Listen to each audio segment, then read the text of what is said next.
Prezado amigo, telespectador da Rede Mundo Maior, estamos felizes por estar iniciando mais um programa Abrindo a Bíblia na TV. Temos falado nos programas anteriores numa série que nos foi solicitada para que nós pudéssemos explicar do ponto de vista científico, racional e até com relação ao texto original, as chamadas calamidades ou pragas do Egito, que foram sinais chamados despertamentos que Deus envia ao faraó para libertar o seu povo. Não castigo, como muita gente pensa, Deus castigou o faraó, não. Ele alertou o faraó e mostrou que a sua força, o seu poder, era maior do que o dos ídolos e dos grandes deuses, o politeísmo que envolvia a nação egípcia naquela época, que, segundo os estudiosos, teria sido o faraó que endureceu para não libertar o povo de Deus. E nós vimos já na sequência 6 calamidades, até o programa anterior, que vem como uma sequência natural de um processo biológico natural, que foi, como nós vimos já, desde as águas do Nilo transformadas em sangue, nós vimos que era uma bactéria, e a partir daí houve uma sequência de acontecimentos, só que quando chega na 6ª para a 7ª, há uma quebra dessa sequência biológica e começa agora uma ação física, que é a 7ª calamidade ou 7ª praga, que é conhecido como chuva de granizo ou chuva de pedras. Na verdade, aqui narrado no capítulo 9, versículo 23, começando já no versículo 1 do capítulo 9, disse Yahvé a Moisés: vai ter com o faraó e diz-lhe, assim fala Yahvé, o Deus dos hebreus. Veja como ele faz questão de dizer que Moisés estava representando o Deus dos hebreus. O Deus dos hebreus também era o Deus do faraó, só que ele não aceitava. É bom que deixe isso bem claro. Deixa o meu povo partir para que me sirva. Se te recusares a deixá-lo partir e o retiveres por mais tempo, eis que a mão de Yahvé ferirá os rebanhos que estão nos campos, os cavalos, os jumentos, os camelos, os bois e as ovelhas, com uma peste muito grave.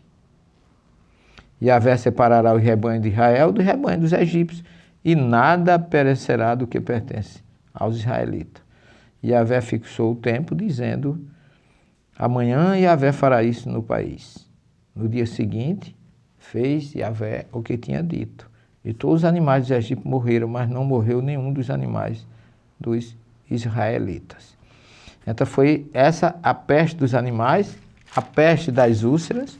E no capítulo 20 e no versículo 23, nós temos exatamente, depois da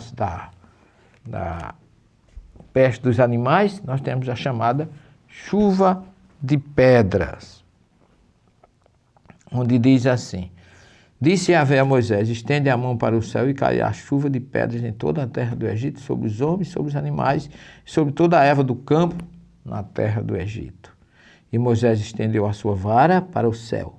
E Yahvé enviou trovões e chuva de pedra, e desceu fogo sobre a terra, e Yahvé fez cair chuva de pedra sobre a terra do Egito. Havia chuva de pedras e fogo misturado. Era tão forte que nunca houve igual em toda a terra do Egito, desde que veio a ser uma nação.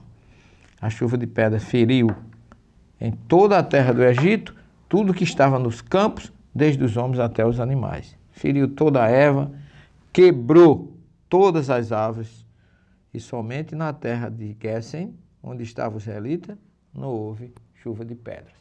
Ora, é realmente um fato maravilhoso, mas se você pegar o livro dos Espíritos, na parte que fala da ação dos Espíritos sobre a natureza,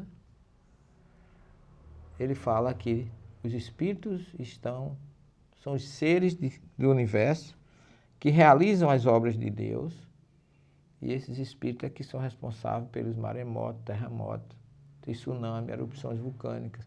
Todos os efeitos físicos que nós vemos de ações na natureza são realizadas sob a ação dos espíritos. Então Moisés, com a sua vara, logicamente assistido por Deus que estava por trás de tudo, realizou esse papel. E é muito, muito fácil de entender que aonde estava a terra de Guesse, onde estavam os israelitas, não houve chuva de pedra. Quer dizer, eles não sofreram. Os outros, todos sofreram a ação. Então essa é a primeira questão que nós colocamos do ponto de vista espiritual para explicar a sétima praga, para explicar a transformação da água em vinho, para explicar a tempestade acalmada no Mar da Galileia, para explicar outros fenômenos físicos que Jesus fez com a maior naturalidade, que ele tinha moral e elevação para fazer isso e não achava que era muita coisa, porque ele disse que nós poderíamos fazer a mesma coisa. E aqui deixa bem claro que Moisés levantou, como ele diz aqui no versículo 20, e a chuva de pedra, quando ele levantou a mão, caiu sobre todo o Egito, tudo que estava no campo, desde os homens, animais, feriu toda a erva e quebrou todas as árvores. Agora, aonde estava o povo, os espíritos não levaram granizo nem pedra. Logicamente, dá muito bem para se entender porque é que atingiu os egípcios e não atingiu o povo hebreu, porque os espíritos estavam sob a autoridade de Moisés, segundo a assistência de Deus naquele momento. Então nós vamos fazer uma pequena pausa e na segunda parte do nosso programa nós entraremos por um pouco das explicações científicas de Colin Humphreys sobre essa sétima calamidade ou sétima praga. Não saia daí, um minuto só, nós já voltamos, ok?